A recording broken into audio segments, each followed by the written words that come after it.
Hello and welcome. Stand Up World, episode 36. Wow, 36. This is a fun episode for me. It's one of my oldest friends in comedy. A really great guy. A legend. Truly a legend. Stephen Wright is here today. I'm sure everybody knows who Stephen Wright is. Stephen, and if you don't, I'll babble a little bit about him and tell you a little bit about him. Here's a little bit of him from an amazing debut on The Tonight Show that changed his life. He was an instant star on The Tonight Show. A little different. Would you welcome Stephen Wright? I got up the other day and everything in my apartment had been stolen and replaced with an exact replica.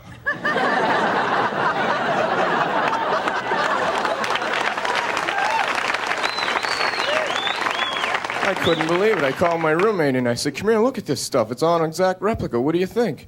He said, "Do I know you?"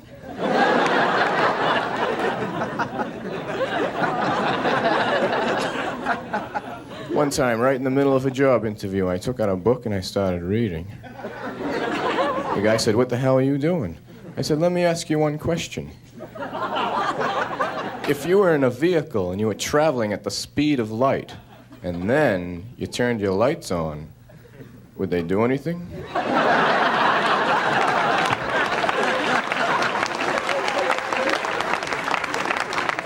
He said, "I don't know." I said, "Forget it then, I don't want to work for you."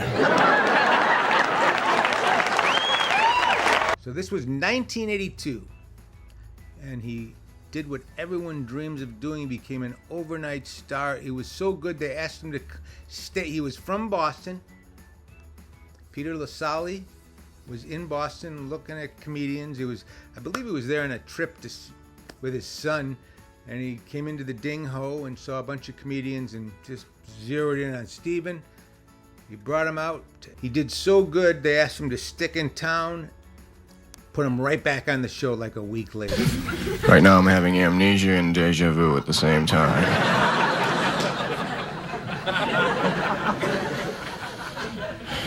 Recently, I was walking my dog around my building on the ledge. A lot of people are afraid of heights, not me. I'm afraid of widths. He just took off because what he was doing was so different. And it's not like people weren't doing one-liners. I don't know. I'm sure some of you know, some of you don't. There was a guy named Henny Youngman who was a huge one-liner guy. Two drunks walking up Broadway in New York. One gets down the subway, comes up 2 blocks later. His friend says, "Where were you?" He says, "I'm in some guy's basement. Has he got a set of trains?"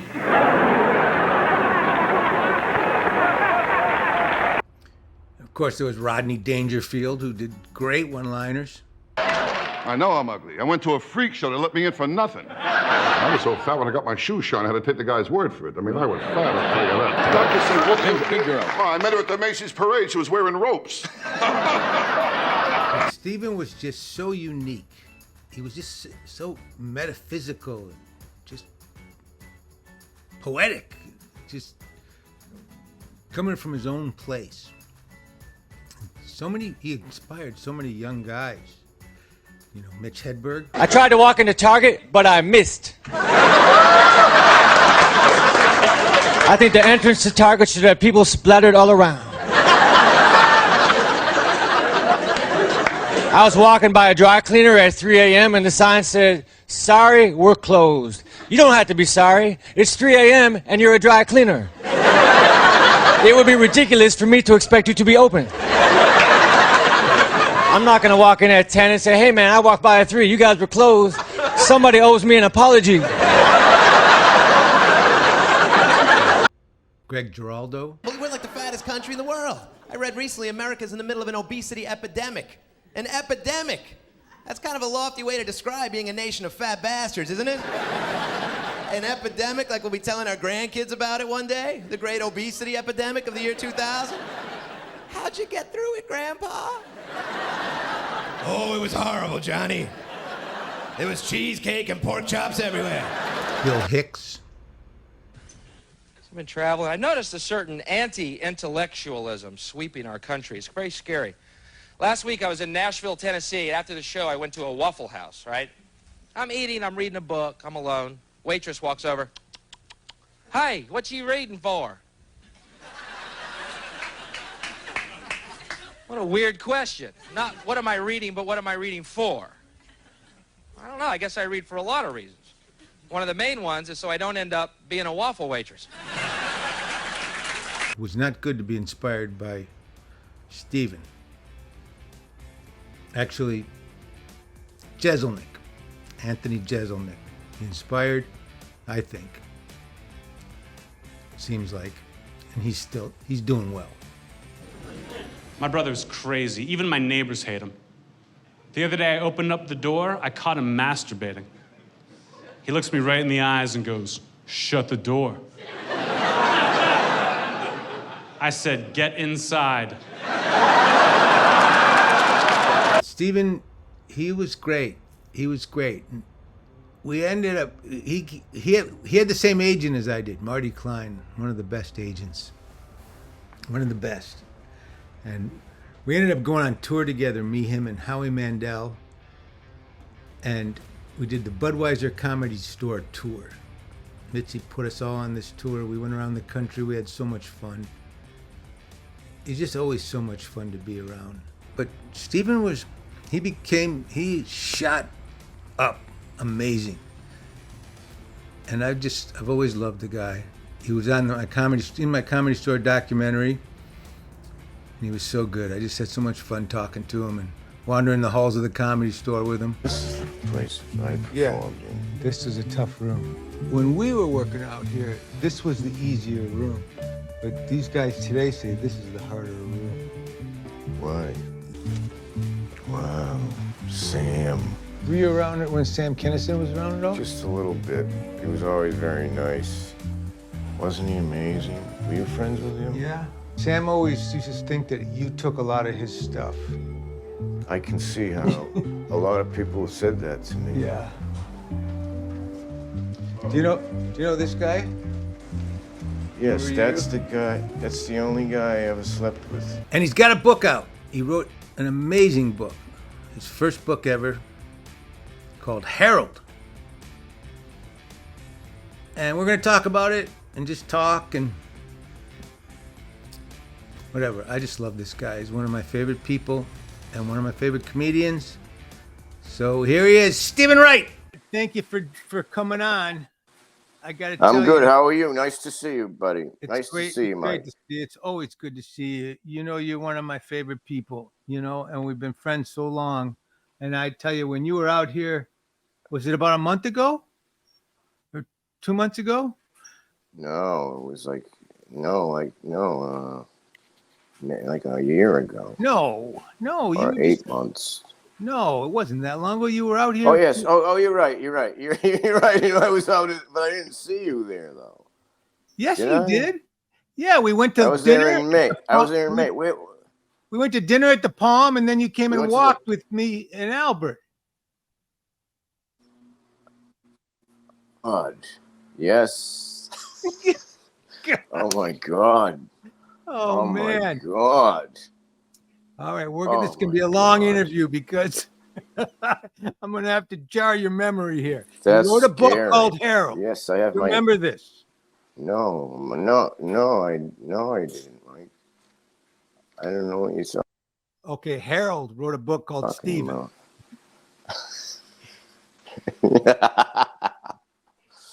Oh my God! How is Albert? Albert was good. Albert's good. Patrick, we went on a walk with Albert Brooks, who I walked in the neighborhood with 3 or 4 nights a week, and Stephen came with us, and we had so much fun. Stephen we just laughed so hard. That had to be some walk.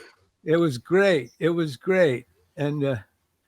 Yeah. And thanks for inviting me. It's because he's like on a level of comedy of like just so high up there. So it was an amazing experience that you invited me, and for us all to go for a walk, it was just amazing to me. Yeah. He's so funny. He's just so funny, and So are you. And God, that night, that dinner at the Palm, which you don't remember, and I No, I share. remember Mike Armstrong was there. That's right, Mike Armstrong was. There. He was to my left, and you were Yeah, directly across from me. look at now, it's all coming back, isn't it? Do you remember kissing me on the Yes. mouth? I'm saying a year. Yes. Yes.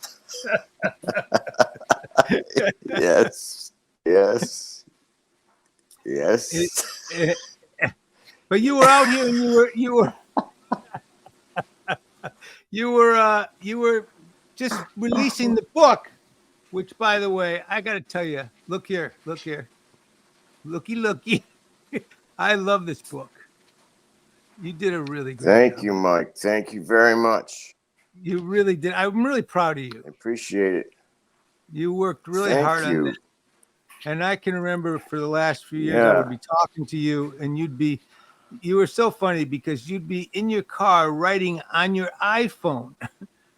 You'd be writing on the Yes. phone, and you'd go, yeah, I'm just sitting here in my car writing on the phone on the book, and you're like, please don't tell anyone I'm writing a book. I'd say, I promise I won't. But I because I didn't want people asking me how is the book going? How is the book going? How is the book going? So I didn't tell anybody till it was like coming out, and I wrote it on the phone, which to me, I'm very influenced by my environment. So to be able to the invention of this, to be able to do it on the phone, I could never have written that, sitting in a room at a computer or something. So the phone enabled me to be anywhere, in the car, parked somewhere. In the summer, I'd be at the beach. I was once at the top of a ski thing at Telluride. I wasn't even skiing. There was a picnic table there, and I was up there writing it up there because you can just go anywhere. Yeah, I think one day you told me, you go, Mike, I'm sitting here in the parking lot outside of a beach, and I'm just writing, and I thought it was great. Look, I wrote one novel. I thought I was going to write a bunch of them, and it was so much work. That one was going to be 3, and I've never gotten around to doing another one again. I know how hard work it is, but listen, man, you not only that, Harold is so, what I love about it, and I'm sure everyone's told you this because I know it's doing really well. It's so in your lane, yet it's not in your lane. Yeah.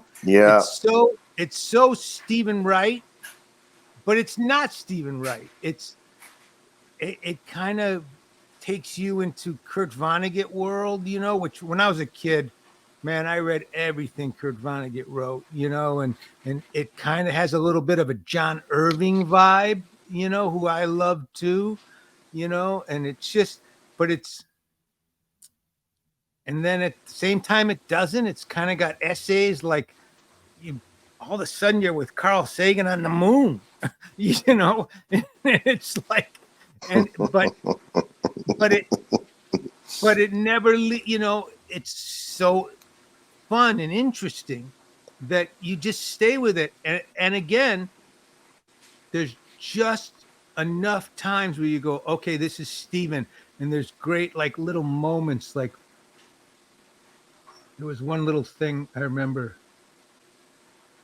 where your bird gave, or you gave the bird to Carl Sagan's bird. Harold gave the bird to Carl Sagan's bird or something. Yeah. Do you know what I mean? Just like little things, No, yeah.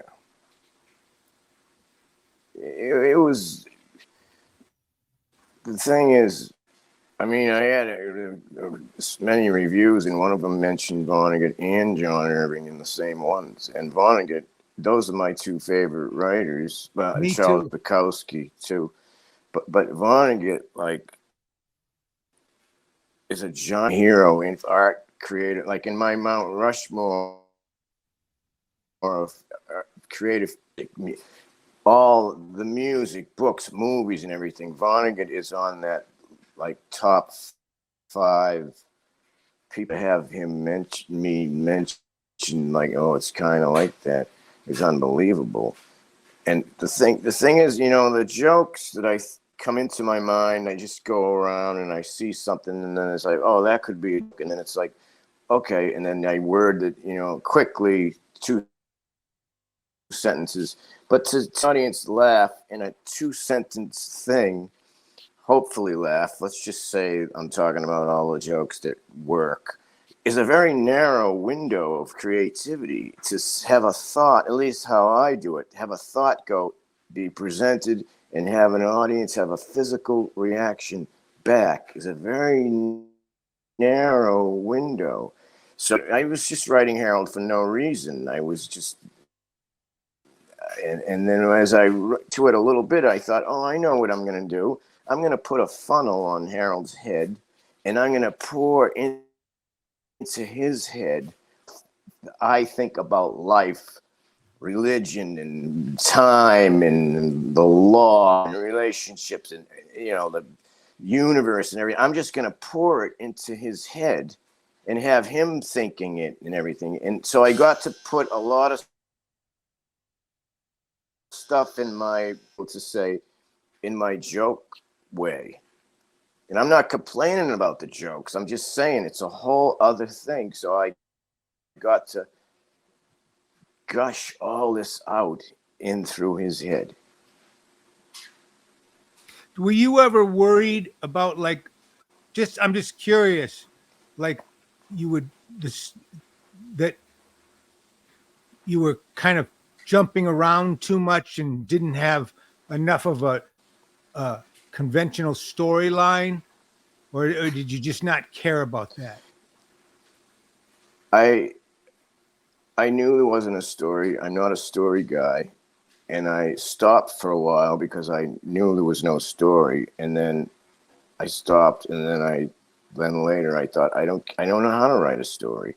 I'm just going to keep it going like this. And it was jumping around, but I was reading it. I could follow it, but I didn't know, you know, I didn't try to make it how people would. I was amusing myself, and I didn't know this till way years into it that I was, you know, the stand-up, to go on stage and go 85 minutes, you have to make it flow. Not only are the jokes themselves funny, but the order of it is to make the whole thing flow for 85 minutes. And then I realized when I was writing the book that I gotta have that, do that with the book too. I have to have it go, like just go. And I thought it kept going, but I never really knew how people would react. But yeah, I don't know, and I didn't think about had no book deal. I was writing things I've ever done. I mean, I'm very influenced by coffee. I thanked coffee, and you see in the acknowledgments, did you see I thanked coffee? Yeah. And what I'm saying is I would exercise, ride a bike, and then I would get coffee, and then I had a 2-hour window where my mind was insanely, like I was on drugs. I was on caffeine. Well, my mind was heightened. I was going to tell you, by the way, you know, without doing a commercial for it, I don't know what it's called, but I was going to tell you about this. You know, Joe Rogan has been talking about these vitamins that he takes, and that kind of give you a little clarity and a lift, but like a cleaner version of coffee. Really? And my wife got them for me. Never heard of them. Oh yeah, I had never heard of them. My wife got them for me, and they really work. And it's kind of got like a coffee buzz, but cleaner. And I was going to tell you about it, but so I'll have to try. I'll text you the name of this stuff. But Rogan talks about it. Yes. It's called penile jump. I would have to. No. Oh, but I have seriously. to get going. I just remembered I have a dentist appointment, Mike. I have to get going. No. Hey, Oh, go ahead. but when was so I'm in a really happy, positive, fun mood when I'm in that hour and a half window high on coffee, and I was having fun. I saw this TED Talks about writing. The guy's name was Kim. He was 18 minutes, and he was from China, and it was Chinese subtitles, and it really affected me because I watched it. And he taught writing. He wrote 6 books, but he was saying the main thing about writing is to not overthink it, not question, not wonder how are people going to think this. How is this looked? What is this? Is it good? Is it not good? And from watching that affected me because then I wasn't doing that. I was like a little kid finger painting on the walls, like. And so when the hour and a half with coffee wore off, I would stop, and then I would do it. So the whole thing was in a happy state. And I think that when you read it, there's an energy. It's fun. It's just fun. Yes, exactly. So I never wrote it like, oh, I need to get more pages. I need more. I never forced myself. I only did it when I was high on coffee. And by the way, when I would talk to you, I don't know if you remember this, but we were having these nice, really long talks, and you were really high on the book, and you were telling me this. You were saying, I don't know what's going to happen with it. I don't care I'm just enjoying it, you know? And I think I think it's great. And I you was think you're going to hoping write people another would book? like it. I don't know. I don't know, because when I look back at what this is, I mean, it took me 7 years, and there's so much stuff in it. I don't know. Maybe I will. I really enjoyed the experience. I was going into that world like someone reading it, except I was making it up. When I was a kid, when I read World According to Garp, it blew my mind, you know? And it was all over the place. I don't know if you remember that book. But it was so, he would just jump to different stories and different places. And you had to go, the first time you read it, you had no idea how it was going to piece together. And I just thought, you know, for you just don't know where your writing could take you. It's just, I know how hard it is. It's just, believe me, because, you know, there's a part of me that wants to write more and write more movies and do more movies. But by the same token, I don't want to, you know, I'm doing this and I'm doing stand up, and you just it's the stuff takes so much energy, you know? So I'm wondering, you know, I think you should listen to that and do it when it's fun. You're having fun standing up doing this in the podcast. The other thing seems like at this time you would be forcing yourself to do it. Yeah. I mean, I write stuff down every single day. I mean, I don't even care if it's a joke, if it's something else, it's a scenario. You know, the part in the book where Harold describes that how his mind works is thousands of birds in his head, and there's a little rectangle in his head, and when each bird represents a thought, and when the bird goes through the rectangle, then that's what he thinks of. I mean, I thought of so many things before I was writing the book that had nothing to do with a book, but as I wrote the book, they would come back into my mind, and I would say, oh yeah, that bird thing that I thought, just as an analogy for myself, just for no reason, and I thought, I'll put that right in Harold. And that allowed me to change the subject constantly, because the birds were going through the rectangle, you know, so that was almost like a logical, well, why is his mind jumping around? But I put it in anyway. And then after I realized, oh, now I have the freedom to completely change the subject constantly. And it does jump around. And I was just going on my gut, Mike. I was going on my gut, like when he's on the moon, describing that dream, it just goes so long. It goes so long on the moon, and the editor said, I know, but it's great. Yeah, I like it, but the editor said, do you think he's on the moon too long? And I said, he said, because in a more normal situation, you would be much shorter of that scenario. And I said, I don't know if it is, but I don't really know, but I don't care. I don't care. And I think the beauty, one of the things I was about never it is, bored during that. I was never Oh. bored during that. Excellent. That's one of my favorite parts of the whole thing. Me too. What was it? Hey, what was your thing with the Lakota tribe? I was just curious because I used to have a friend that really was in my friend Charlie Hill, who wasn't he wasn't part of the Lakota tribe, but he told me a lot about it because they were from Ohio and I was from Michigan and he would do some shows in Ohio and I don't know, he would tell me about the Lakota tribe a lot and they were called the Sioux something. Yeah, they had two names, Lakota and the Sioux. Like the white man called them one thing, and the other, and they called themselves the other thing. But what happened with that was I was in Boston Logan Airport like 8 years ago, and there was a book in the bookstore called "In the Heart of Everything," which was completely about Red Cloud, the head of the Lakota Nation. And it was about how he organized all the tribes. The tribes used to fight each other, but he organized them all to be one giant army to fight the white man. So the thing with the book is I didn't know where it was going. I had no plan. I mean, I knew the last page for years. I knew that's how it would end, but I had no. So as I'm writing it, things would float into my head like, oh yeah, the Lakota. I always loved, there's something about the Lakota, something about the Indians and how they lived before the white man ruined nature and everything. So things would just float into my head.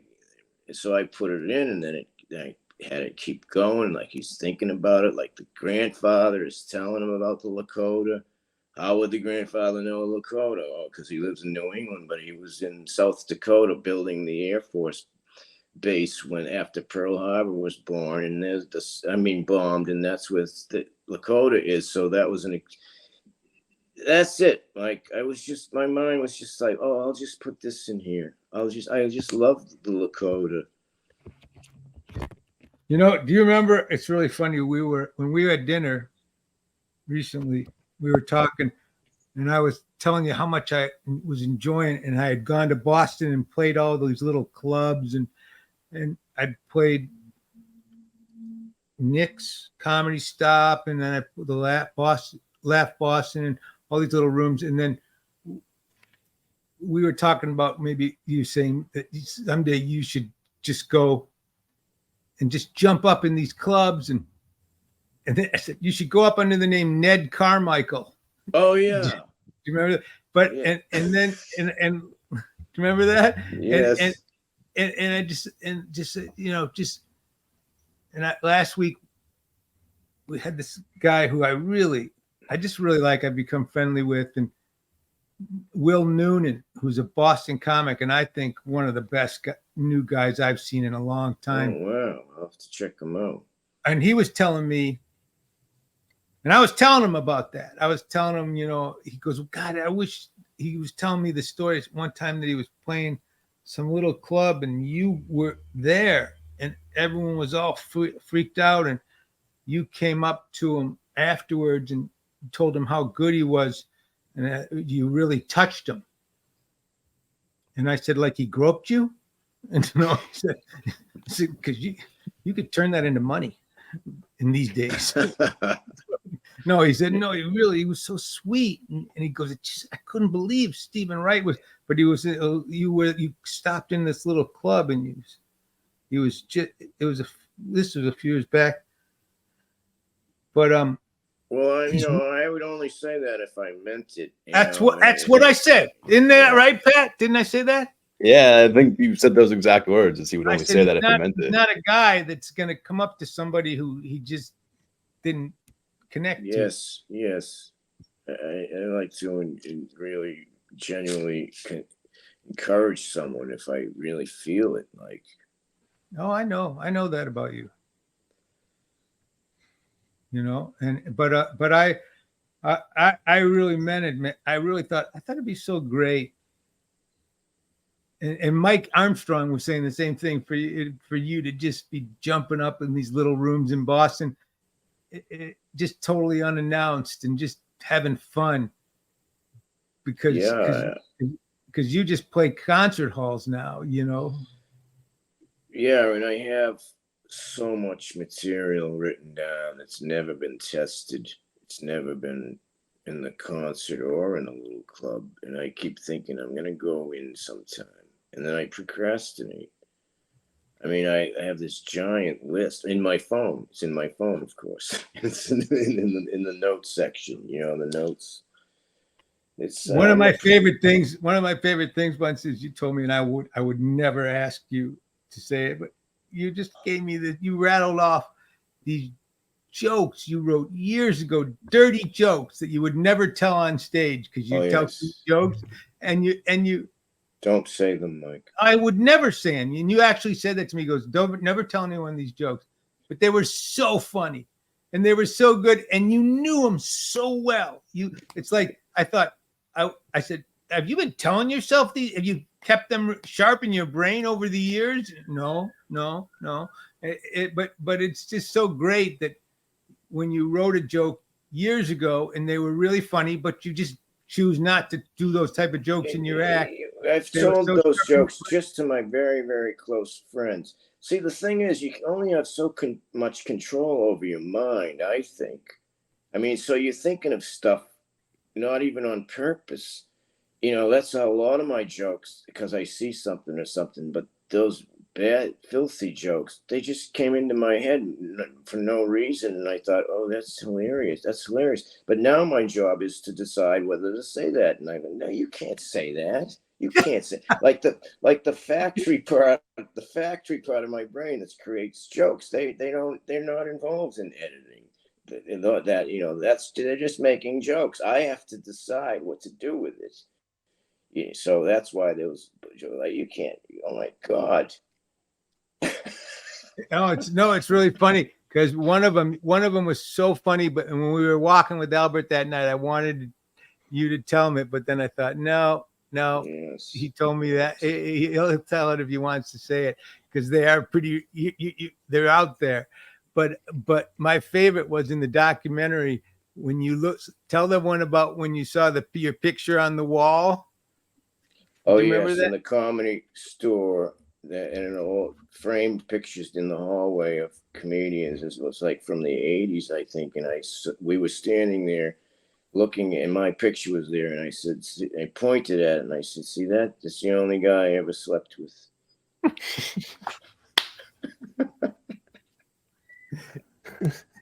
And then you told me later that it was like a joke that you had, but you never did. Yes, I would say that over the years to my friends. Like if a picture came up for some reason.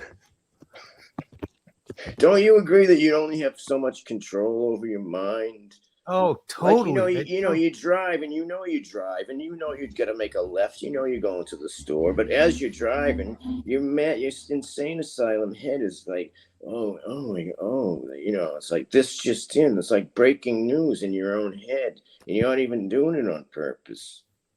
But you know what, Stephen? Like with me, like one of the reasons that I'm loving doing stand-up right now is because everyone's so brittle and so politically correct, and I don't care. You know, I don't have great. I don't have much to lose, and I'm just having fun. And if I think of something funny, I'll say it, and the audience likes it. And my family is always so afraid I'm going to get in trouble. But like the other night, I walked out on stage, and there were these two beautiful Muslim women, full Muslim headdress and everything. And I don't know why, I just walked out on stage and I went, God, the lesbians are dressing up so well these days, you know. And they were right in the front row, and it got a huge laugh. And you know, that's fantastic. Did they laugh? They loved it. They loved it. Then they go, we're sisters. I go, you're lesbians, right? And they go, no, we're sisters. I go, even better. How well that video is going to sell. Then you said And- that? Yeah. And I love it. I love that you're not restrained. It's like you left on a spaceship in the '80s and came back down, and you don't know you really do know the rules, but you don't care about the rules. I don't, because I know. Listen, I'm not that way in life, and I wouldn't do. Yes. But in a comedy club and in a comedy environment, I know that people understand that these rules were written in an odd time, and that they're supposed to be comedians are supposed to break the rules. That's the whole idea of certain form of comedy, and to point out what's happening around. I mean, but wait a minute. I think the audience, when you say those things, there's an extra big laugh. I wasn't there, but I would imagine there's a release in the audience because they're even tired of the rules. Because the people who made the rules up are like, say there's 10 people made the rules up, and some, because of the internet and everything, it's like now 300 million people are following the rules because 10 people were pissed off. So there's this built up, I don't give a shit. So when you say those jokes, it's like, I would imagine there's an extra release of energy. Yeah. And I have very little to lose, I mean, come on. I'm 65, and I'm having fun. That's the other thing. I really have not had bad shows because I'm having fun. I think the audience can feel that. You're having fun. Like when I wrote the thing, I was high having fun. I was high on coffee. And I think when people read it, they sense a happiness. But so you're out there and you're having fun, and that's an abstract thing they pick up. You know how they pick up so much stuff besides the words. So that energy, they have fun because you're having fun. I will say the only time I've had trouble, I had one weird show. Patrick was there. It was in Boston at a place called Off Cabot. It was so strange. And I made this pedophile joke. And it wasn't pro pedophile, but I make these jokes about pedophiles. And I say, they don't want to be called, you have to call them MAPS now, minor attracted persons. And they can actually get a note from a doctor, and they can take a service minor on an airplane, and I would a whole bit, and for some reason this guy, he was drunk, he just stood up and he got mad and he started screaming at me, and then another woman at a table said he had every right to, and they just started, they just turned the place sour, and so I finally said, okay, and I just left. Wow, that's fascinating. It's the only time it's happened, and for a while I wasn't going to do the routine because I didn't want to, but I started doing it again because I like it, and it's not pro, it's just a funny bit, but I've never had that reaction again. Remember that night, Patrick? Oh yeah, that was wild. It was wild. It was crazy. This guy, and I thought either this guy, I don't know. I don't know what happened. I wish I had been there. I mean, I don't have any jokes in that category at all, but I have jokes on a scale of 1 to 10 that maybe get a 2 or a 3, and I leave them in my act for years, even though it's completely not logical, because the show's going like this and then it goes down and then back up, because I like it. I'm amused by it. I don't care if it's going to go down to a 2 for 5 seconds. Yeah. You're amazing. You really are. Thank you, Mike. You are too. I mean, I admire you. All the stuff you've done. It's unbelievable. It's just the movies and everything, and now doing the stand-up. It's just, we have comedians or even any artists. You have a built-in thing where you want to make something. you want to create something. It's not. It's Yeah. automatic, don't you think? It's like Yes. a stream. It's like a slow stream going. That the stream meaning it's just ideas. Like if the police came in and said to you or me, "You cannot think of another joke ever." I mean, I wouldn't tell them I did, but I could not stop it. I know. I It's told like- you this once. I told you this once, but Denny Johnson, a comedian. Do you ever know Denny Johnson? No. He was a comedian. He said it to me the best way I've ever said it. He said, Mike, the jokes, they're like all out there in the universe. And we're just lucky. We're the ones that get to pick that one and get that one, but they're Yes. all right there. They're just Yes. sitting there. And look at that one. Yeah, I found yes, that. it's the setup. The setups are all around, and then we notice them because we're all extra noticing everything. That's where all the creativity comes from, noticing the world, and then you do something with what you notice, and then it comes out. This joke's just floating all around. Well, listen, man, I really wanted to talk to you about your book because I really loved it and I was really proud of you. I know how hard you worked on it, and I loved what a creative, just a exercise in creativity it was for you. I really do. It was so pure, and that inspires me. Wow, that's great. And I think anybody who wants to be an artist really needs to tap into that thing that you tap into, because you've always, since I've known you from the very beginning, you've always just tapped into that. You really haven't. You just kind of want to please yourself and keep moving forward as an artist. And this book was a real step in that direction, and it was so pleasing to read. Thank you, Mike. Thanks for your compliments. Coming from you, that means a lot to me. It really does. Well, I don't mean a word of it. Yeah, well, even then, I have a translator. I have a translator that makes it serious. Okay. No, I love you, Steve. I love you too, Mike. Hey, listen. Hopefully, I'll be in Boston soon. Oh yeah. Or you'll Let be me out know, here. definitely. And, Yes.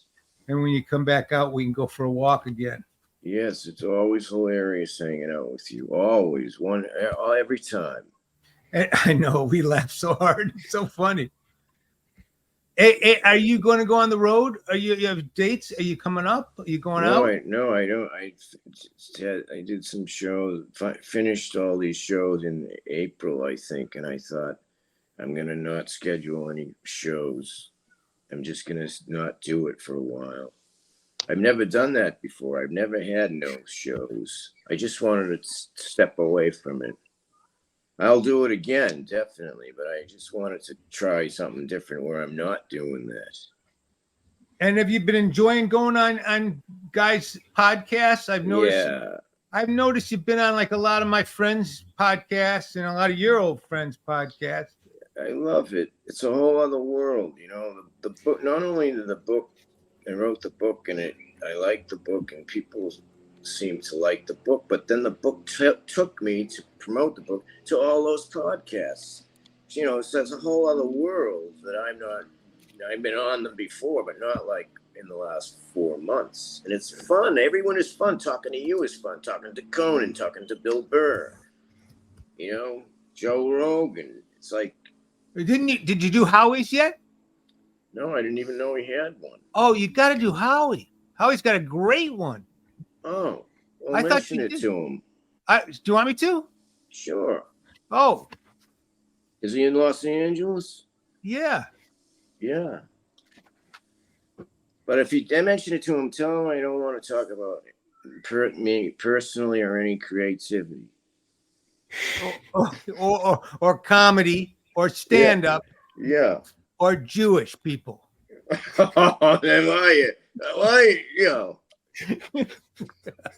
Or planet Earth. I'll mention the Earth, but not in depth. Okay, Ned. It's great All talking right. to you. Thank you. Hey, Thank you. if you get a chance, go check out that comedian I was telling you about, Will Noonan. He's there in Boston. You're gonna really like him. I will. You've seen him before, obviously, because I told you that whole story. But I think he's your kind of guy. He'll make you laugh. I will, definitely. Thank you. All right. Thanks for doing this, buddy. All right. Episode 36. That came out okay, right?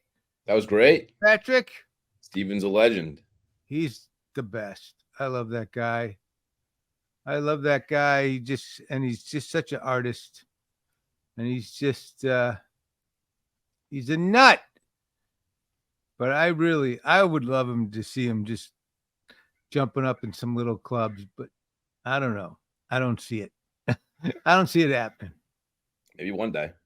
Who knows? But he's so much fun. I'm telling you, to hang out with and just laugh. So that's it. That's episode 36. I do want to say I'm at the Improv. If you're in LA this weekend, Sunday night, I'm at the Improv with Sarah Halstead. A great show. Tuesday night at the Hollywood Roosevelt with Dane Cook and Marlon Wayans and David Murphy and Jimmy Shin, Mr. James Shin. And listen, if you're in Santa Monica, by any chance, if you live in Santa Monica, California, August 23rd, we are starting a new thing, the American Comedy Company at La Puglia Restaurant. Every Wednesday night, we're going to be doing a little comedy show. Not quite capo, okay? All right? It's not quite Article 24, Patrick. I know. But it's good. It's going to be fun. We're going to have some good shows. And that's it. Next week, we got a good one for you. We got some really good guests coming up. And I want to tell you, I thank so much for your support. Please go to standupworld.com. Patrick's going to put there. All the links will be there. Apple, Spotify. But the most important thing, if you could go to Apple and Spotify and rate this and comment it and star it. And that's, I guess, the way to kick this thing up into the mediocrity verse. Get us in the, because that's all we're doing this for. That and world peace, But if you could do that, that'd be great. Episode 36. Over and out. Thank you so much. God bless.